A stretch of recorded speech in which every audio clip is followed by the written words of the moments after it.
Hello guys, thanks for your love and support. मेरा नाम है अर्पित और आज की इस वीडियो में हम जानेंगे कि प्रोटीन किस तरह से हमारी मसल्स की ग्रोथ के लिए हेल्पफुल है और क्या प्रोसेस है मसल्स की ग्रोथ का। तो वैसे तो जो प्रोटीन होता है उसके काफ़ी सारे वर्क हमारी बॉडी में है और वो डिफरेंट टाइप्स के हमारी बॉडी में पाए जाते हैं, जैसे कि हमारी मसल टिश्यूज़ की रिपेयरिंग के साथ साथ हमारी मसल्स की कॉन्ट्रैक्शन भी प्रोटीन की हेल्प से ही होती है। इसी के साथ अगर हम देखें कि हमारी नेल्स और हमारे हेयर्स की जो ग्रोथ हो रही है उसमें भी कहीं ना कहीं प्रोटीन का रोल होता है और काफ़ी सारी केमिकल रिएक्शंस हमारी बॉडी में ऐसी हैं जिनके लिए हमारी बॉडी को प्रोटीन की नीड होती है।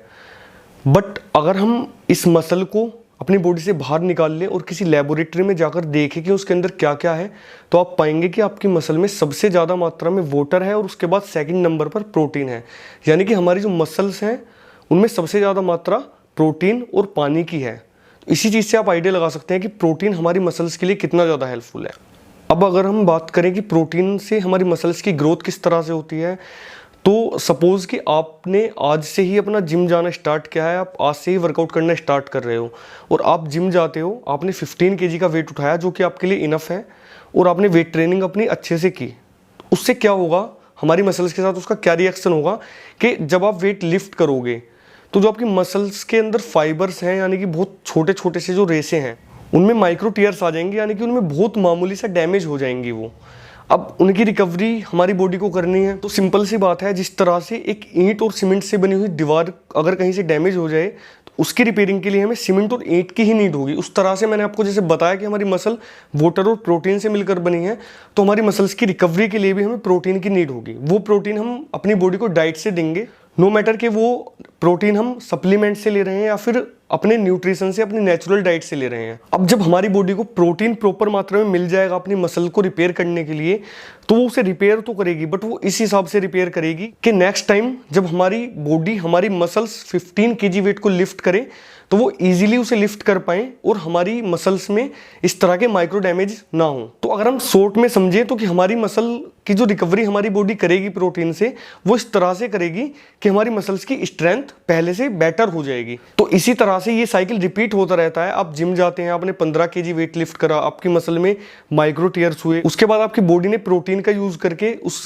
मसल को और स्ट्रॉन्ग कर दिया रिपेयर करने के साथ साथ। अब आप नेक्स्ट टाइम 17.5 kg वेट उठाएंगे, फिर आपकी मसल में डैमेज होगा, फिर आपकी बॉडी उसे इस तरह से रिपेयर करेगी कि आप नेक्स्ट टाइम 20 kg उठा सकें, फिर आप 20 kg उठाओगे, फिर 22.5 kg उठाओगे, फिर 25 kg उठाओगे। इस तरह से आपकी मसल्स की स्ट्रेंथनिंग होती रहती है अगर आप प्रॉपर मात्रा में प्रोटीन अपनी बॉडी को दे रहे हो तो। अब आपने काफ़ी लोगों के मुंह से ये भी सुना होगा कि हमें डेली सेम मसल की एक्सरसाइजेज रिपीट नहीं करनी चाहिए, कुछ टाइम का रेस्ट मसल्स को देना चाहिए।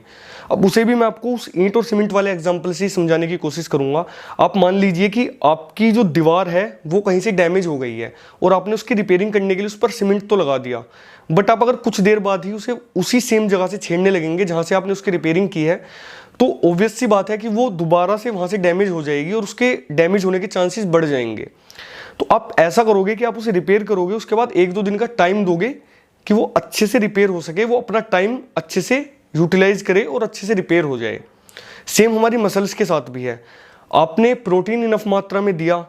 आपकी बॉडी ने उसे रिकवर भी कर दिया, बट वो अभी रिकवरी कर रही है, उसकी रिकवरी में 24 to 48 आवर्स का टाइम लगता है मिनिमम। तो आप अगर नेक्स्ट डे दोबारा से सेम मसल का वर्कआउट करोगे, सेम एक्सरसाइज करोगे, तो आपकी मसल के दोबारा से वहाँ से डैमेज होने के चांसेस ज़्यादा होंगे और इस तरह से आपकी जो मसल है वो ओवर ट्रेन हो जाएगी और उसकी ग्रोथ उतना अच्छे से नहीं हो पाएगी। तो इसीलिए आप जब सेम मसल का वर्कआउट करते हैं उसके बाद आपको 24 to 48 आवर्स का रेस्ट करना चाहिए, उसके बाद दोबारा फिर आपको सेम मसल की वर्कआउट को रिपीट करना चाहिए। तो यही रीज़न है कि जब भी आप किसी जिम में जाते हो तो जो ट्रेनर्स वहाँ पर होते हैं वो आपका एक ऐसा शेड्यूल बना देते हैं कि एक दिन आपको चेस्ट का वर्कआउट करना है, नेक्स्ट डे आपको बैक करनी है, फिर आपको बाइसेप्स और ट्राइसेप्स करना है, फिर शोल्डर करना है, फिर लेग्स करने हैं। तो यही इसके पीछे मेन रीज़न है। आई होप कि आपको समझ आया होगा कि प्रोटीन किस तरह से हमारी मसल्स की ग्रोथ में हेल्पफुल है। तो अगर आपको वीडियो अच्छी लगी हो तो वीडियो को एक लाइक जरूर कर दीजिएगा। जल्दी मिलते हैं एक नए टॉपिक के साथ, तब तक के लिए बाय।